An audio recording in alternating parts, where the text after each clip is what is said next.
What's up, guys? Eric here. Dish Soap is my father.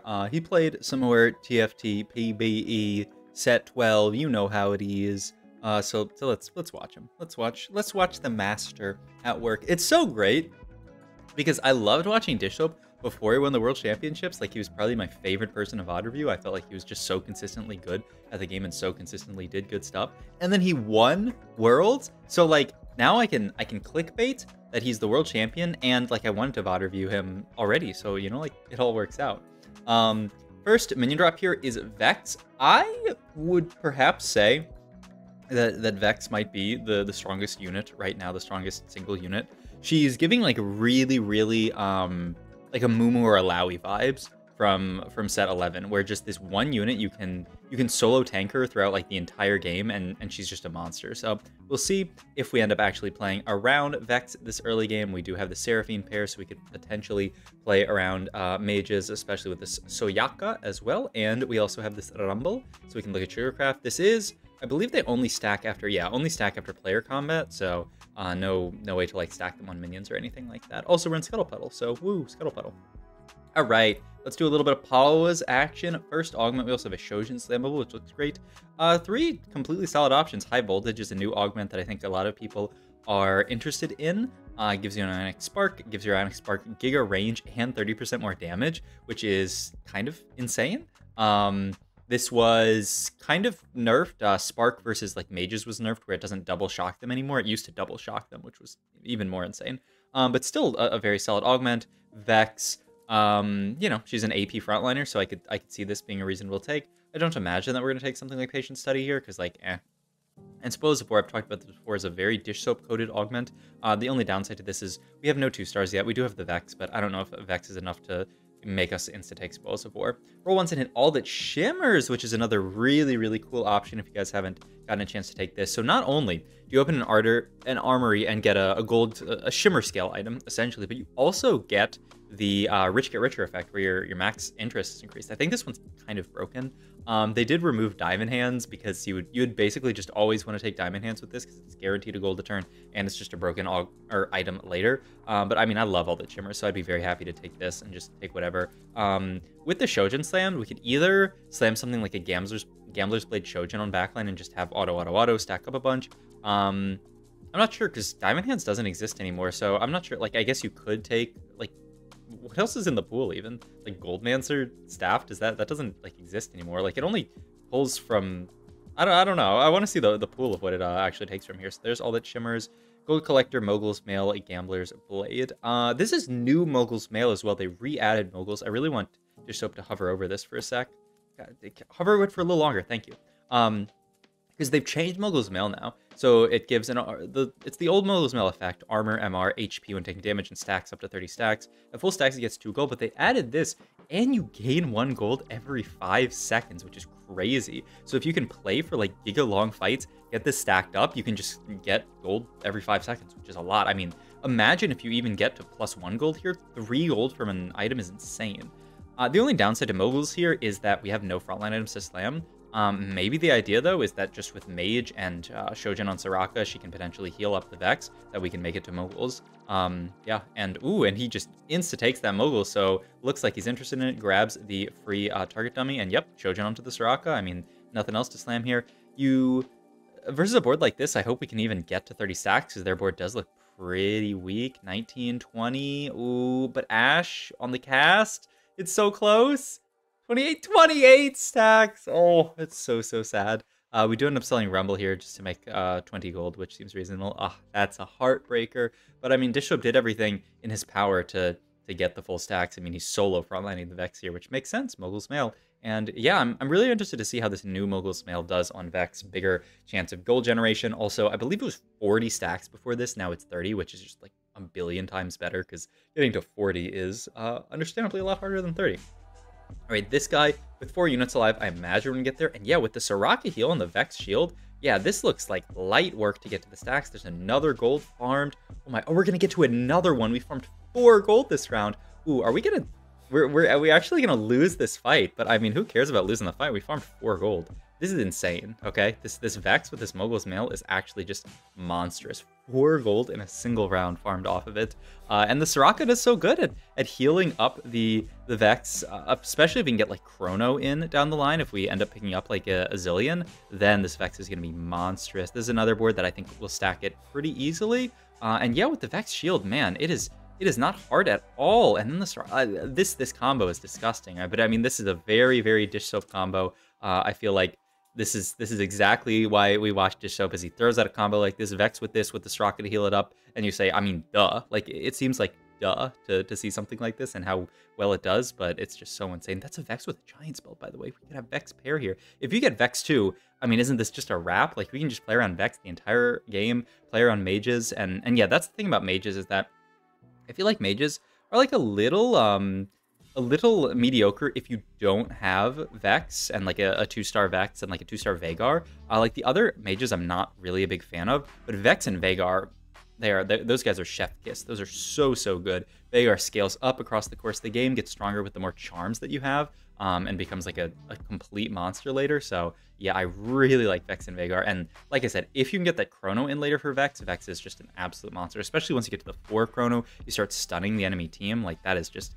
the GG's. And ooh, speaking of GG's, we barely win this fight. We're making 50. It's 2-5, we're making 50. And remember, I'm sure Dish Soap's gonna remember this.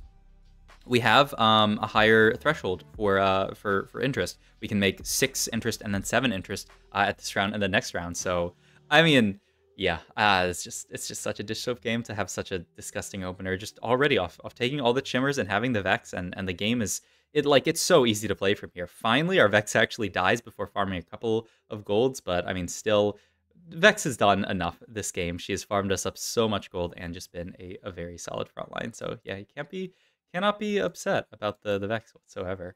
Yeah, make it 70 here. I guess that's another thing, is we're in Scuttle Puddle here, so everyone's gonna have a lot of gold. But I mean, we are gonna be way ahead of everyone else. This could very easily be like a fast 9 if we can just build a little bit of a board around this. There's this Galio. If we get one more mage, we could play 5 mage onto this board. I assume we're gonna hold the Galio, but maybe we don't want to. Yeah, I mean, there's no reason to not hold the Galio here. Itemization wise, we can take a look at this real quick. So Gargoyles would be fantastic with this, just because, you know, you want to solo frontline her. Spark is something really tempting though. Like Spark Redemption would be really tempting. The only problem is you're a little bit afraid they'll just blow up your Vex. Curious to see what we end up actually building here in this situation, because I'd be really tempted to just go like Spark Redemption, something like that, or maybe even hold the tier and go. The problem with Spark Sunfire is then your Vex has like no real tank items. But yeah, there's also like Gargoyle Redemption JG, and then you neglect the Spark. Yeah, curious to see what we end up with. We are going to level here. We do have the Veigar. Yep, the Gargoyle does end up getting made. It's just too good onto the Vex here. And then we're potentially, yeah, Redemption, and then looking at a JG Slam potentially.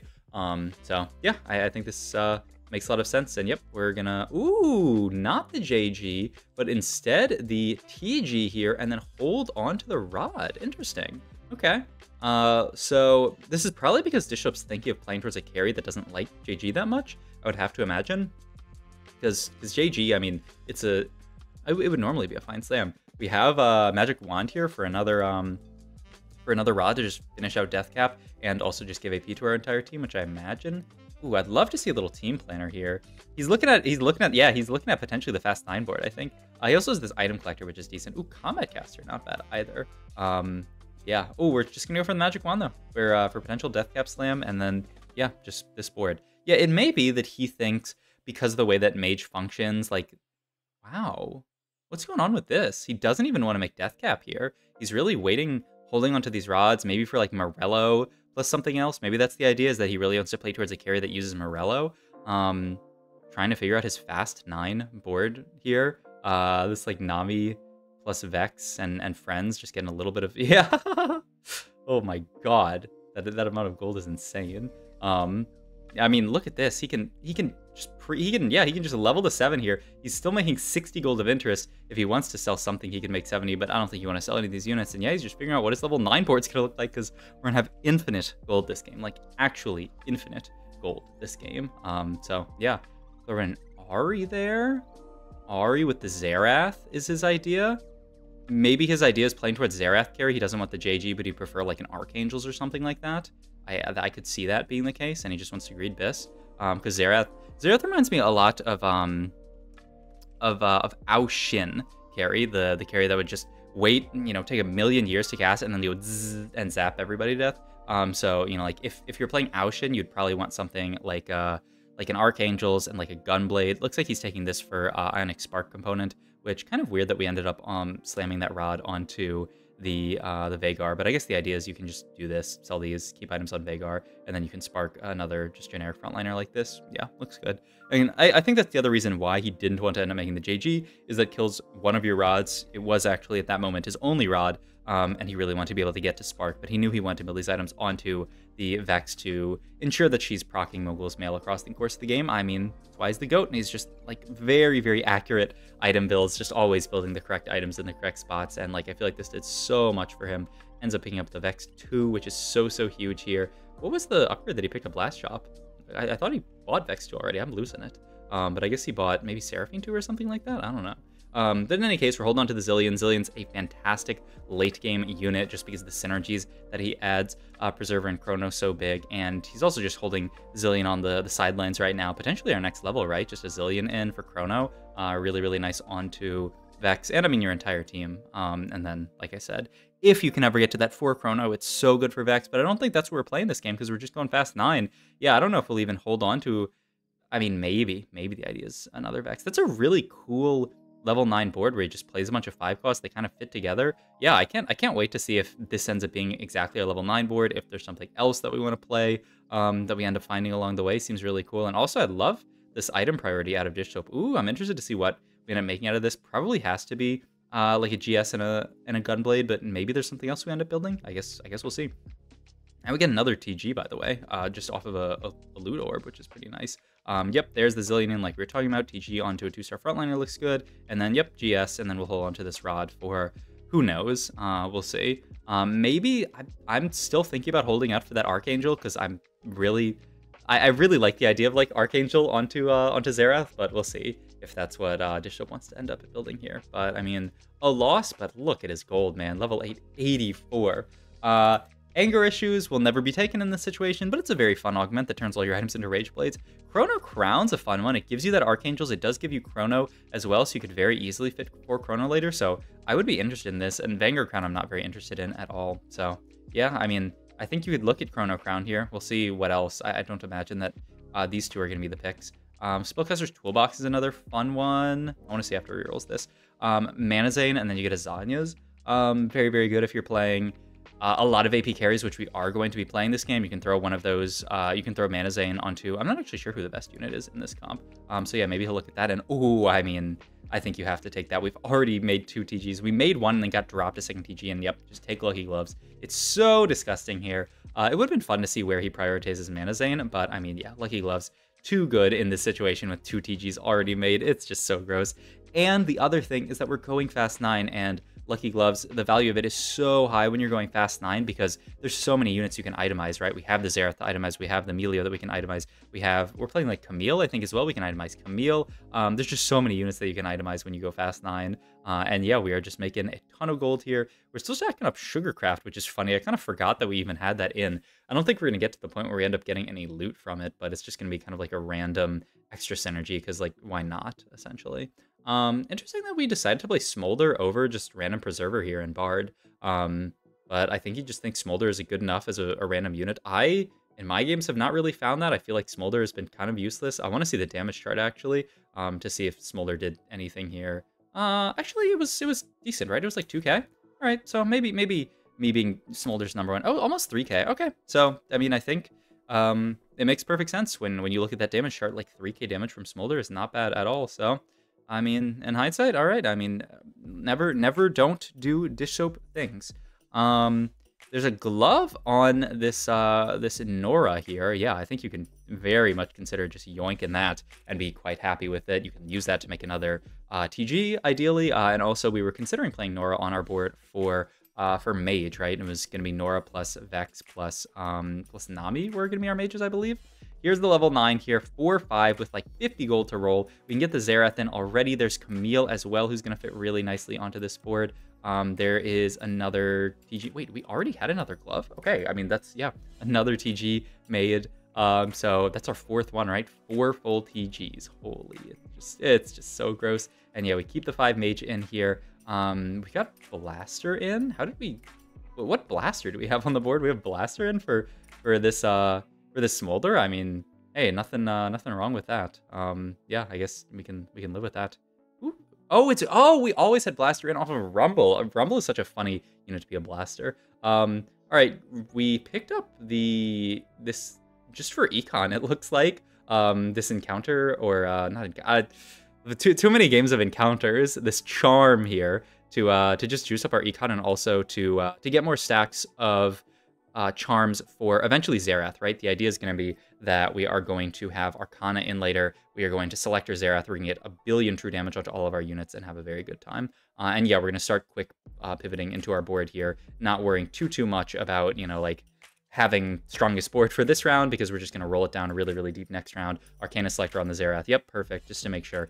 Because every single charm you buy gives you more towards that damage on Xerath. The true damage on your entire board, I believe, right? Or it's just like percent increased damage. I think it's percent increased damage, but it's a lot. Is the moral of the story? It is a lot of damage. So yeah, I mean, he's got too many items to slam here. Trying to slam all these items. Yeah, TG onto Morgana looks good. TG onto this Camille looks great. And then we're gonna get the Spark onto the Rakan here, and then figuring out last item is gonna end up being a tier here for, I don't even know. I'm lost. Adaptive Helm, maybe? I don't know. I'm giga lost, but this board looks great. I want to see more of this board and see if it changes at all here. Picks up another charm there. I think maybe this just ends up being the final board. Yep, there's the Adaptive Helm coming out, and we're just going to roll down to try to find some upgrades. We have 6 Namis. This could be a Nami 3 easily. So yeah, the idea is that you just use the strength of Vex as a tank here. Get 3 Mage in, 2 Chrono in with the Vex as well to heal up your team. And then Xerath is your backline carry along with Nami. They kind of do duo duty. Preserver using Rakan is really good frontline. You also get Fairy in hilariously for Melio, which, you know, is not bad. Ari fits very well as a Scholar and Arcana. So yeah, it fits together really, really nicely, actually. The only other thing is that, like, you could, until you hit Camille, you could even play an extra Preserver Chrono in Zillion, but I mean, eventually you definitely want this Camille in just because she's another carry, especially with this TG, and she is a little bit of like pseudo frontline, which you really like. But I mean, look at her with this Lucky Gloves, the BT Titans Resolve just jumped around the entire board. I mean, just the GOAT. But this is a really cool Fast 9 AP board. Maybe this is even the default Fast 9 AP board. It certainly seems like this. Taking Vow here for Rakan. Also, yeah, sorry for not pausing too much in this VOD, but I'm just basically just watching and learning. And actually, we are full items. No. Yeah, we aren't full items on Rakan. I got baited by the Melio items there because Melio likes to give everybody items. But I mean, this pot looks fantastic. I think we're going 10, maybe. Okay, so there's 2 actually options. We can go 10 or we can wait and roll on 9 for Nami 3. Not sure exactly which the call is going to be from Dishsoap here. I kind of think the idea is stay 9 and roll for Nami 3 as long as there aren't a million out of the pool. Also, we're kind of getting bowled over by this Sugarcraft, or not Sugarcraft, Honeymancer board. I feel like for some reason I get those 2 mixed up, but yeah, look at that. Oh my god. That was Sweet Tooth Nunu, I think, is the name of his like hero augment. And ooh, we're also, it's interesting the priority on the Yumi who we're putting it on. I mean, right now Nami is kind of our main carry until we end up hitting like Xerath too. So yeah, that's the idea, is just we put the Yumi on Nami. I like this better. I think I like this a lot, where Yumi, I feel like she just gets more value out of giving AP to a backliner as opposed to like healing a frontliner, because her heal is pretty small, but the amount of AP/AD she gives is like not bad. So that's how I feel about it.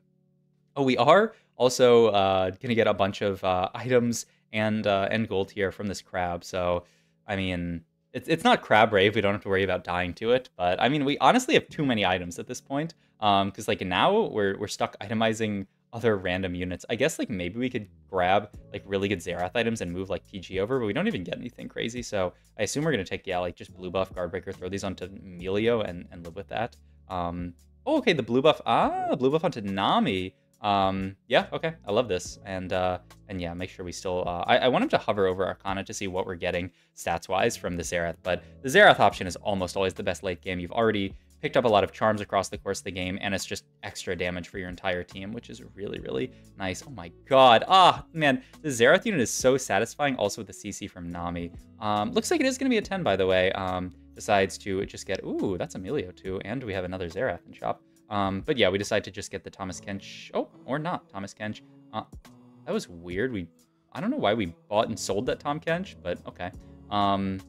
Is there a reason for that? I'm losing it. I don't understand why we sold the Tom Kench and then just got the Tom Kench out of the orb and then put it down anyway, but he just wanted to take that orb. Like, once again, in a spot like this, we just want a little bit of extra econ, but ooh, this was a scary fight. Yeah, we need to roll down and pick up a good a charm here. And yeah, we are looking for a great charm here. I don't think Artifact Anvil is even good. You just want, like, combat for your board.